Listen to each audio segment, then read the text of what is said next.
Hello everybody, welcome back to Let's Play Hearts of Iron 4 Kaiserreich as the Qing soon could have a Manchu restoration. Let's continue on. They haven't exposed the coup. I'm pretty sure the coup is not exposed. So we'll have a coup. The vote has passed. A summons to Beijing. While Wu's attempting to process the alarming developments that have occurred over the last few days, an urgent telegram has arrived from Beijing. Cao Kun and Wu have been summoned to a meeting with the Emperor over the state of the country. Widespread riots are still a daily occurrence. While the Emperor technically has the constitutional prerogative to summon his residents, this has never occurred. While Wu has sent a trap, Cao Kun has already informed the Emperor that himself and Wu will present themselves to his Imperial Majesty later this week. Yeah, so the Emperor is a little upset. Wu and Cao prepare to meet Puupi. After arriving at Luoyang, Wu berated Cao for essentially inviting themselves into a trap. Still, the Jade Marshal is not one to go into a meeting like this with a trump card up his sleeve. As the two men prepare to enter the hall, Wu ordered his bodyguard to wait outside the entrance to the chambers. Ceremonial bodyguards outside are unarmed except for traditional swords, and the Zili soldiers have hidden pistols in their pockets. Guards rush into the hall. As the two men enter and kneel before the Emperor, around a dozen heavily armed royal guards rush into the room. Surrounding the Emperor, they move forward and attempt to arrest the two men. While Puupi flees the room upon hearing the commotion, Wu's bodyguards outside quickly dispatch the ceremonial guards and rush in. While Wu and Cao duck behind the pillars to avoid getting hit, bullets fly back and forth among the ancient pillars of the hall, smashing priceless artifacts and wounding Cao Kun. While the bullets stop, however, one side has emerged victorious. We're going to do a quick save here. So what is this option? A counter coup. I'm guessing that just completely removes the coup to overthrow the Zili clique has failed. Okay, so this I think goes. What option is this?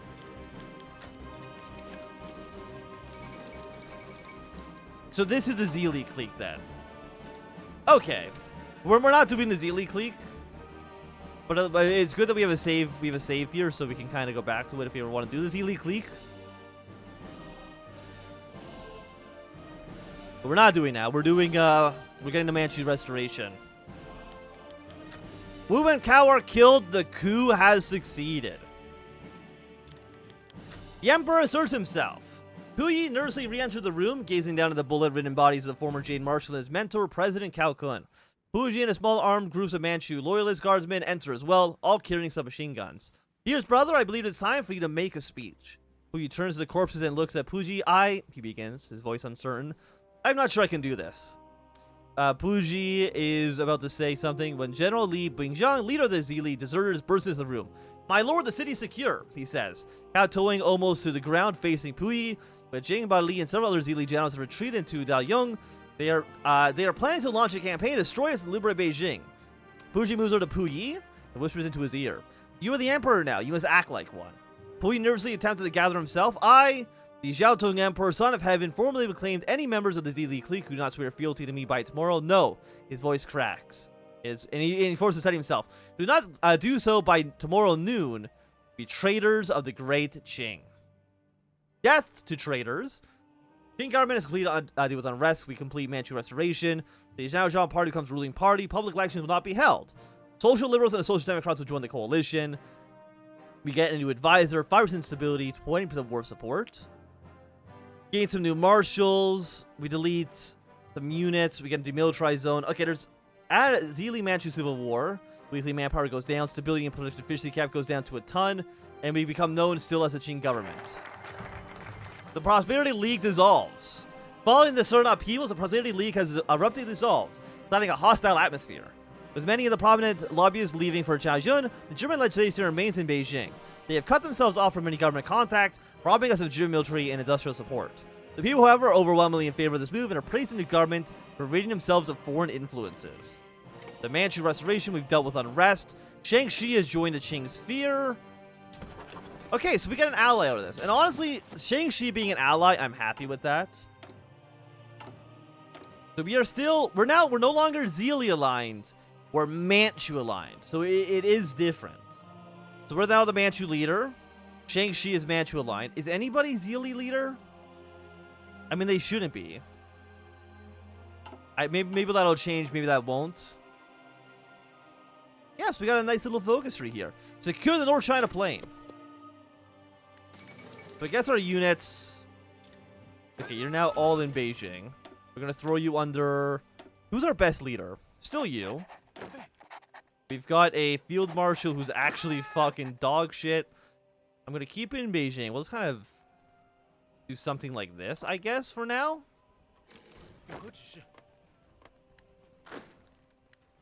Oh, yeah, assign you to that line. There we go. We're not training any units. Do we have any guns? I mean, we do, actually. We could train some units. Manchu Imperial Guard, National Infantry. So you have 15 of you, 1 of you, 2 of you. Give me 5 divisions for now. What's your combat with 12? Yeah, we'll keep a handful of units. I mean, our unit cap right now is 65. So I'm pretty happy with that. I do wish our flag changed to be something a little bit cooler, but we'll keep it as is. What do we want to do? Rebuild our command structure. Our ally send aid. Our noble ally has sent us a great deal of money to help defeat the traitorous Zili remnants hiding in the south. Thank you, actually, for the political power. I do actually greatly appreciate it. We have no reformations. Nothing we can do here. Okay, coup d'etat in Siam. Secure the North China Plain. Our first objective has been accomplished. I'm going to have, let's say, a handful of units go north. Cannot do this because we haven't won the Civil War yet. Okay, let's rebuild command structure. Push to Yellow River. Let's go there. 14 days. 50,000 manpower per week. Melee command power minus 0.25. And Russia's been annexed. Not a huge surprise. Socialist victory in Russia. I mean, White Ruthenia, they have gone national, not national popular, they've gone authoritarian democratic. So they won't switch sides and join the Russians when the Second Victory breaks out. Let's get some weapon upgrades. I feel like that's probably going to be important for us.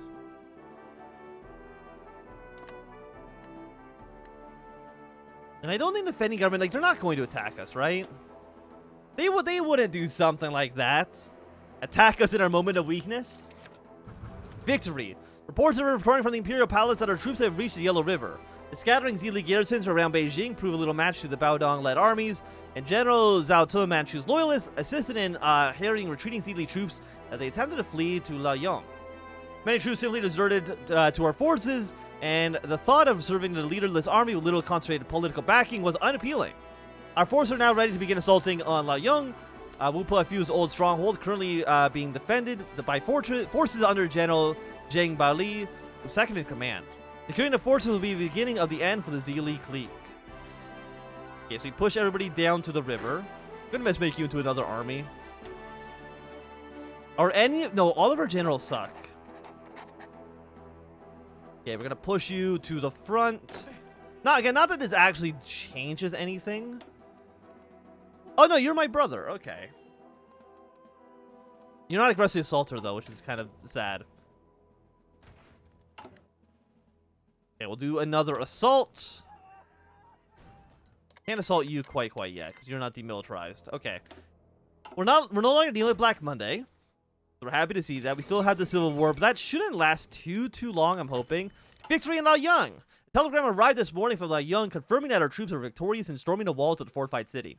Following hours of concentrated artillery bombardment, loyal troops across the river in impromptu barges sustaining heavy fire. Once ashore, however, they quickly secured control over the beachhead, allowing more and more of our troops to land and begin attacking Zili units garrisoned in the city. Finding among the ancient grotto and temples that dot the city, our troops eventually stormed the Zili headquarters, killing Zhang Bali. Other generals managed to escape, and Zili troops are scattered throughout the surrounding countryside, looting and pillaging as they flee. Okay, let's do another push. Buddhist general seizes power. Tang Xiang, the Buddhist general of Hunan, has deposed the Zili lapdog Zhao Haizhen and formally claimed rulership over the Hunan. Tang is a stringent Republican, his loyalties are for the moment unclear. He is certainly no friend of ours, and this is bad news, as our southern flank is now being held by an enemy of our regime. I mean, that's not, like, super good. I mean, actually, how big is our coalition? I mean, the NCRA 17, Young China Party 13, 17 for the Zhanghai Party. We're actually doing pretty well. He Jian arrived in Beijing. He Yang fled from Hunan after the defeat of his ally, Zheng Haoting there. He's now arrived in Beijing and is granted our protection. Are you any good? Are you a better general than this guy? No. But you have a lot of modifiers. Guerrilla Fighter, Trickster. Like, what modifiers do you have? You have Infantry Expert and you have a promote. You're actually kind of ass. Reckless, Planning Speed, Promotion Cost, Reconnaissance. You know what? You have worse stats, but you have better modifiers. So let's get you next. Okay, Poland has a new king. I mean, really, like, what happens in Europe? What happens in North America? For the most part, like, don't really matter to us. A victory in the south. The last few weeks have seen intense fighting across the southern reaches of our territory, as diehard supporters of Wu Fu and the Zile clique were hunted down and destroyed. Especially vicious with the fighting on all roads leading to Wuhan, as the less remnants of the Zile command prepared to organize a desperate last stand in the ancient city. With the isolated garrisons destroyed, we can turn our eyes to securing the city and destroying the Zile once and for all. Tibet. Tibet has recently sworn in a new governing party, the Young Tibet Party, and had taken a pro-monarchy stance and decided to reach out to us for aid and support. While Tibet is certainly far-flung, collaboration with their regime certainly would not be harmful. Yes, we will we'll be friendly with Tibet. So are they now... They're opportunistic. Okay, I mean, that seems a little bit worrying to me. Early mobilization. We don't need... I mean, manpower was never really going to be an issue for us. Actually, what political advisors do we have? Research speed, production efficiency, growth, political power gain, high command cost, industrial concern cost, tank designer cost, aircraft designer cost, bank president, man of the people, stability plus 10%. I mean, yeah, we'll do a man of the people. I mean, our stability is shot. Okay, Red Army, it's time to move into the final areas. We got to move our way into Wuhan next.